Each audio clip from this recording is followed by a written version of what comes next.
Somehow, Ranting for Vengeance returned. I imagine many of you guys might not be familiar with this dude, but maybe you will be. He's pretty small as far as right-wing creators go, but I've seen that a lot of people in my community are aware of him because I've covered him in the past, and he's been a favorite to make fun of in the past, so I figured, considering he's put out a new video, and a lot of people have been asking me to cover it, why not give in to the audience capture and give the people what they want? This guy has definitely gone down in my record books as the greasiest, frizziest, palest, most hateful incel I've seen on the internet. And that's saying a lot. He's quickly becoming a bit of a right-wing lolcow.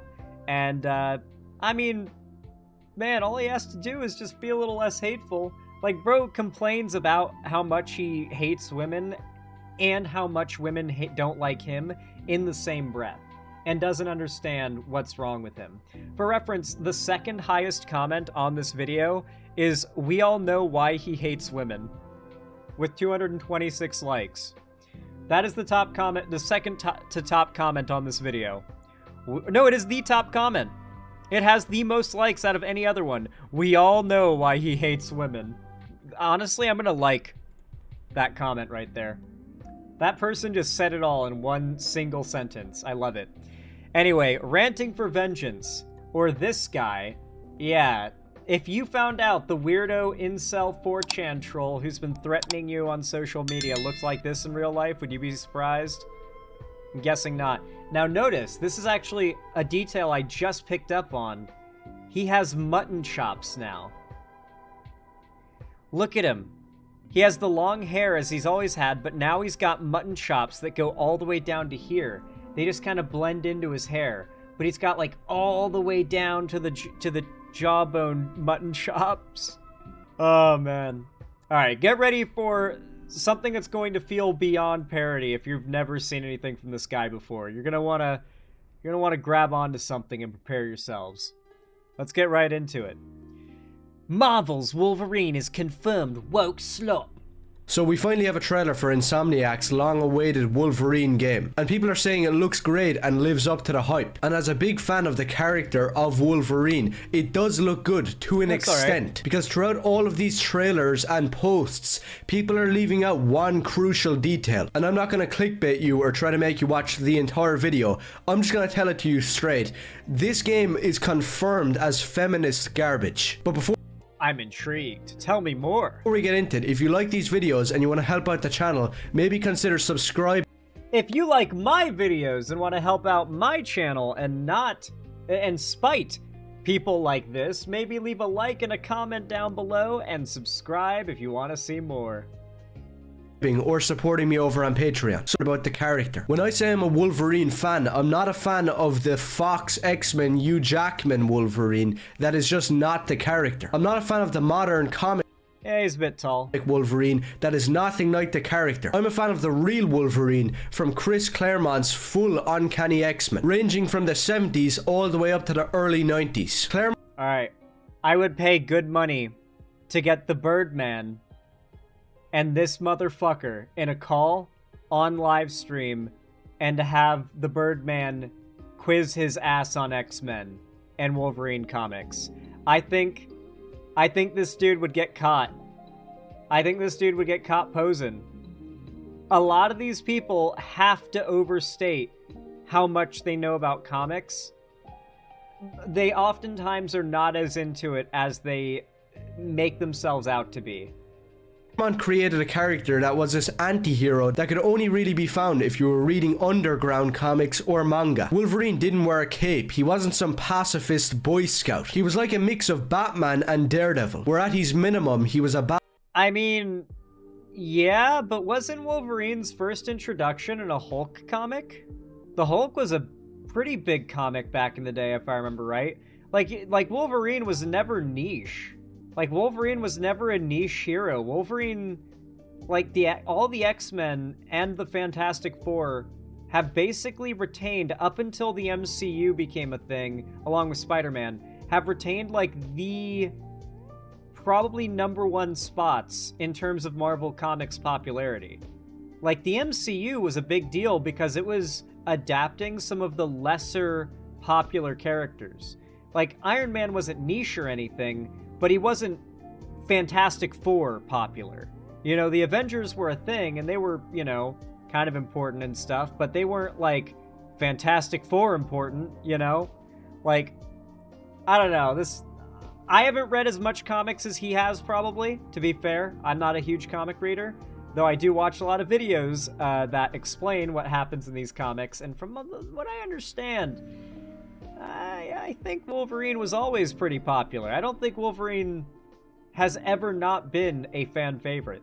Badass character in the team of the X-Men all the way through the 70s, 80s and 90s, and at the maximum potential of the character, like we saw in the Claremont Miller miniseries that you should read. It's basically the gateway to the character, probably up there with the excellent Conan style origin story Weapon X for being one of the best Wolverine stories ever made. In that miniseries, in Weapon X, in his entire solo series, which is also awesome, the writers and artists take inspiration from pulp fantasy like Conan, and also hard-boiled pulp fiction and film noir, creating the Wolverine that's always smoking a cigarette, drinking, dealing with a femme fatale in some dark city. That is the character of Wolverine. He's like a hard-boiled detective that's darker than even Daredevil. Probably up there with Daredevil for my favorite character at Marvel.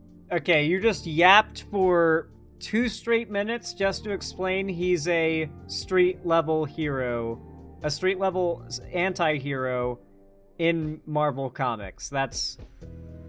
You did it, okay? He does a lot of, like, fucking people up on the streets of grimy-ass cities at night, you know? Okay, you did it. By no means is he some forgettable background character like in every brand new comic, or Hugh Jackman in a wife beater running around screaming. And I could talk about... Jesus Christ.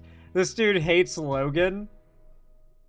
Like, this guy feels like he's an AI trying to make the worst and least popular take. Like, oftentimes people like this can, like, still fool people into supporting them by just, you know, mindlessly repeating whatever the popular talking point is, just getting on every bandwagon there is. But this guy feels like an AI generating whatever response would make him the most likely to get made fun of by the broader internet. It's like he only wants the most hardcore Nazis in his audience. If you don't see a game like the Wolverine game and think that's feminist garbage, he does not want you in his fan base.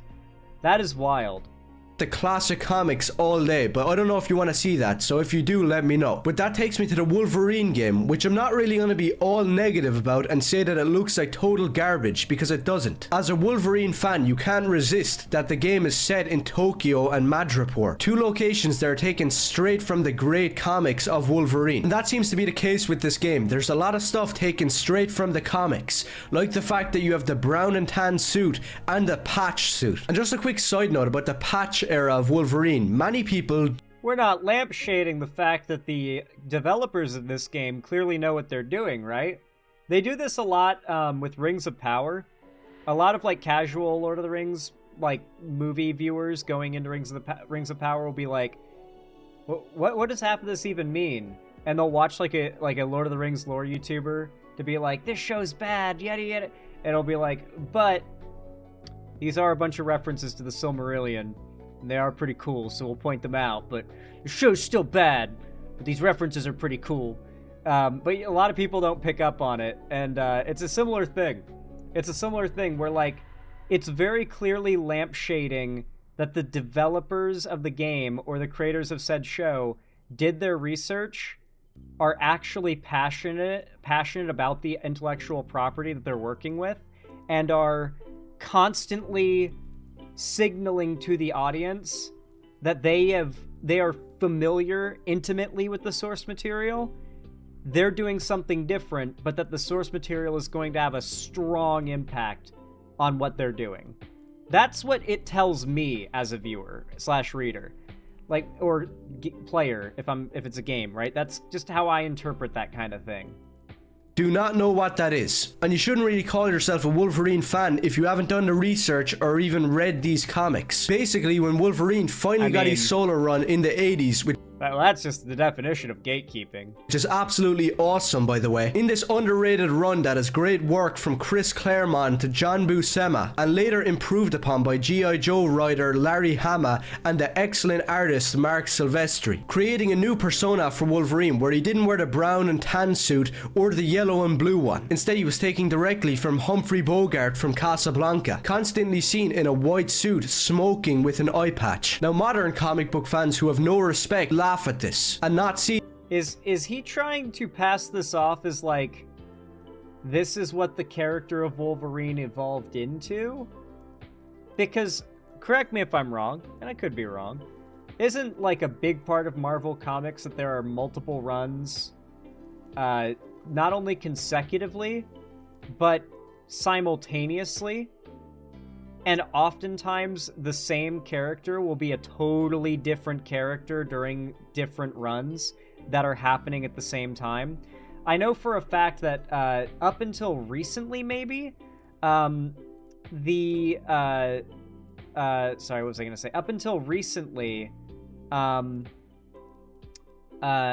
Wolverine had been killed off in the main run of Marvel Comics. They might be on a whole new run now, from what I've last checked, but this character, this depiction of Wolverine, is one of many runs, one of many depictions. The movie Logan was inspired by, a mix of a couple different runs, but notably the Old Man Logan run, but it's got some stuff from other things as well. Particularly the whole, mutants getting, neutered by the government thing. That's a storyline from a different comic. Kind of added into the Old Man Logan inspiration. So yeah, it's pretty cool stuff that they're able to adapt from these comics, pulling multiple different inspirations and making their own thing that adapts multiple comics at once. But I mean, people like this just like to bitch about it because it's not a perfect one-to-one adaptation. That it's one of the coolest things ever made. But anyways, the patch suit is in the game, and the Asian country Madripoor where Wolverine stayed with all these seedy bars and gangs. So I will have to give massive respect to the game for doing that. And as you can see from the trailers, it does look great. The setting looks raw as fuck. Great. Wolverine riding a motorcycle with Arkham-style stealth and combat. And by God, as a Daredevil and Wolverine fan, we do need a proper game like this. And that is one of the problems with this game. It just looks like God of War mixed with Arkham and Spider-Man. And speaking of Spider-Man, that leads me into the main issue of this game. Now, I'm gonna be completely honest. We have not seen the full depth of the Arkham-style combat, and how far it can go. I'm gonna be honest. My first ever experience with that style of combat was Batman Arkham Asylum, the demo on the Xbox 360 back in the day. Played that on loop. Got the full game, played that on loop. I got really good at the combat in that game. The point where it was you had to turn on a difficulty setting that got rid of the indicators, so you had to go off of your awareness in the fight to block at the right time and counter at the right time and actually swing at the right time. And then the next game I got into that evolved on that idea was Middle-earth: Shadow of Mordor, a game that fundamentally at the start you just have your basic Arkham combat, counter, do your block, then your counter attack, do your roll, get out of the way, hit square to attack, hit triangle to heavy attack, that kind of thing, right? But you, in that game, have wraith powers, and so the combat gets heavily expanded upon because you have literal magic ghost powers. And so your abilities get to get real crazy, and you end up putting in, button combos that you wouldn't have even thought of in order to do crazy moves that Batman could never do, right? And then, of course, you've got a game like Mad Max. I don't know if you guys have ever played the Mad Max game, the one that came out in 2015. It is a hidden gem. If you have not played it, I recommend it. It also uses Arkham-style combat, but its special thing is it's a heavily car-focused game. You're obviously getting out and fighting people and exploring plenty of locations, but most of the Mad Max world is wide, vast wasteland, dried-up ocean. And so you're having to drive and engage in, car fights with road boys and stuff like that as your like trying to get from place to place, and you're like uncovering different parts of the map. It's a really good game, and you've got all sorts of like wasteland tools and stuff you're using in the fights to spice up the combat, and especially with the way that Max fights in that game, it's so crunchy and brutal. That particular control scheme and fighting style works really well. And for a game like this, a game where you are playing as a badass who is just cleaving through armies of people, this style of combat is exactly what this game needed. It is the tried and true what this game needed. Now what they need to do is expand on that fundamental system to make it unique and interesting. Mad Max did it by integrating it with a lot of tools and weapons of the wasteland and your vehicle, and like vehicle combat. Shadow of War and Mordor did it by your ghost powers. This game needs to make the brutality of Wolverine's fighting style, the like dismembering and the cleaving apart of people, needs to make this game feel especially different when it comes to its combat. No knockouts in this game. Was positive for a bit. The game does look badass, but at the same time, why is the suit some tactical Christopher Nolan variation instead of the actual character's costume? Why does Logan look and sound nothing like his character? But more importantly, this is He looks like he looks like the most recognizable Wolverine ever. Oh, here we go. Insomniac we're dealing with. The people who give activity tokens? What is that? Okay. Spider-Man Miles Morales and Spider-Man 2. I got Spider-Man 2 because I was a really big fan of Spider-Man at the time and wanted a good Spider-Man game that stayed faithful to the character. And I thought I was gonna get that, but what did I get instead? A big load of gay black people. Hey, do you want to play as Miles? When I said he was the most hateful, greasy little incel on YouTube, I wasn't kidding. Around the halfway point of his videos, that shit just gets turned up to 11. Morales, the fake Spider-Man, going around at festivals with Miles Morales, the fake Spider. Yeah, you're checking all the boxes, buddy. Other people of color. And do you also want to play as his deaf girlfriend for some reason? And all of the female characters are feminist bitches like Mary Jane Watson in Spider-Man. Might I remind you, the most liked comment on this video is, "We all know why women don't like him."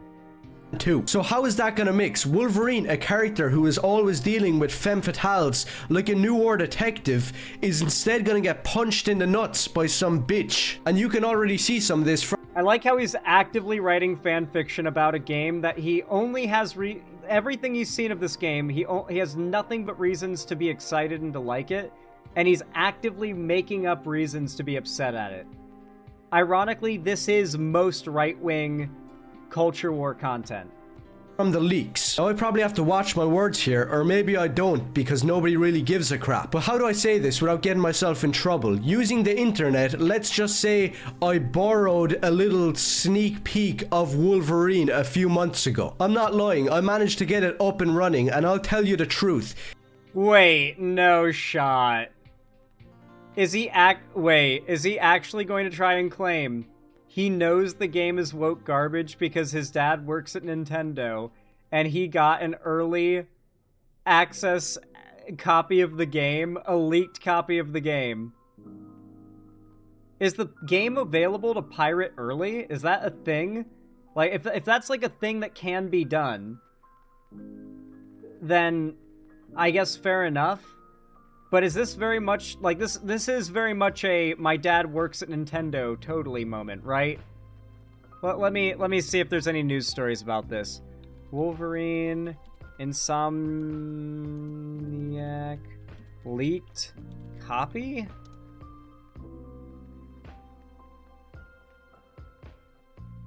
This is from Gaming Leaks and Rumors. Insomniac's Wolverine leak confirms real-time damage and regeneration and many more.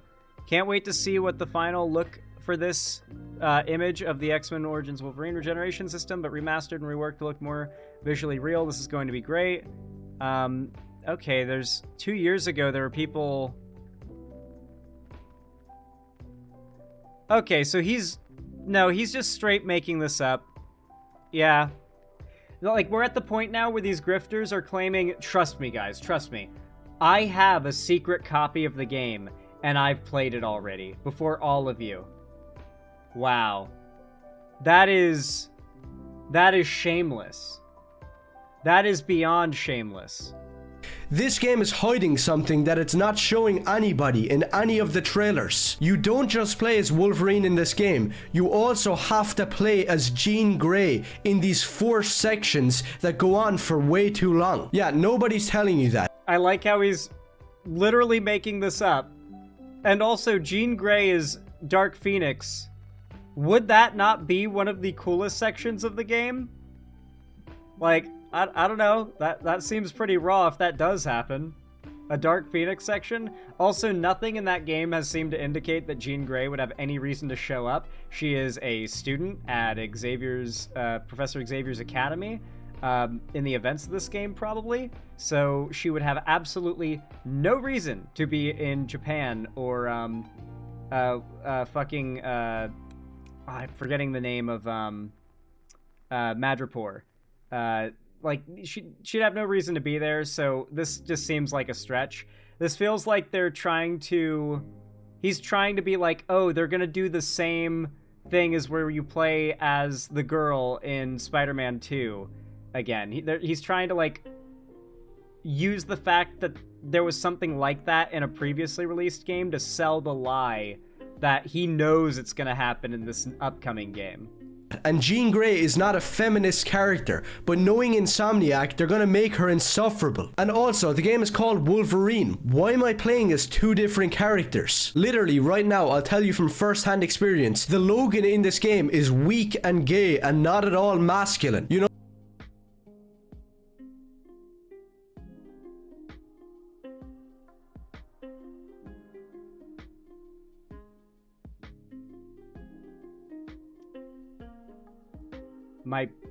My buddy. My man. I have bad news for you. You have terminal weak, gay, and emasculine. Like the exact opposite of Logan. And you have to play as Jean Grey for full sections of the game. But as a fan of Wolverine, I'm gonna do whatever the hell I want to do. And that means I might even just play this game. But I am warning you that this game is gonna be feminist and it is gonna be woke. I'm just too big. You have been warned. Big a fan of the character to give up an opportunity to play an actual Wolverine game. But this game is 100% without a doubt political. And not even political, it's just shit. Who wants to play as... Oh my god, dude, he's schizophrenic. He's bipolar. Jean Grey. There's tons of different characters you could have played as. Maybe Kitty Pryde. Like, you know, the classic Chris Claremont run, Kitty Pryde and Wolverine. No, instead you have to play as Jean Grey. But as I said, all that stuff aside, it is a game where you're going to be able to wear the patch outfit, the classic brown and tan. You're going to be able to ride a motorbike through Tokyo like... I like how earlier he was complaining about the costume. Meanwhile, he's actively multiple times acknowledged you can change the costume. And the trailers are just showing off several different optional costume designs, including classic comic book ones. Wolverine would. So I would take this game as a win, but there is going to be some insufferable feminism. And that's just my last point. We can't get a proper insufferable feminism Wolverine game where he looks and acts badass and masculine like the character. Instead, literally nothing he can show demonstrates anything that he said in this video, and I love that for him. Has to be a tacked on chunk of wokeness and feminism, and no real fan of the comics and the character of Wolverine actually wants this. So the people who made this decision to inject feminism, screw you. So that was just a quick video. It's kind of annoying that we have to put up with feminism and wokeness. You can't just get a normal game. That sounds like I'm saying the same thing over and over, but it really is the truth. Screw these miserable people who can't give the fans what they want. So if you want to see more videos like this or videos about classic comics, then do let me know and maybe consider subscribing. And if you're one of the retards out there who advocates for this feminist trash, then go complain to your boyfriend. Damn. Damn, dude. You guys think he has a girlfriend? I'll let you guys go ahead and speculate on that one. Well, it has been a fun one. dipping back into this guy's content. Unfortunately, though, this is where I take the big L. This guy's pulling several times my views on his videos, so I can only talk so much shit. This greasy incel boy's way more successful on the platform than me these days. Maybe, if you guys support the video, we can change that. Leave a like and a comment down below. Subscribe and ring the bell icon to turn on all notifications so YouTube tells you when I go live or upload new videos. Follow my social medias linked down below in the description. And of course, if you want to support me directly, consider donating, subscribing, or gifting a sub to someone else on my website, xanderhall.com/live, or support me through YouTube, Twitch, Streamlabs, Stream Elements, Patreon, or buy some custom Xander Hall merch through the Streamlabs link down below. Regardless of how you support me though, thank you all so much for watching, and as always, have a good one.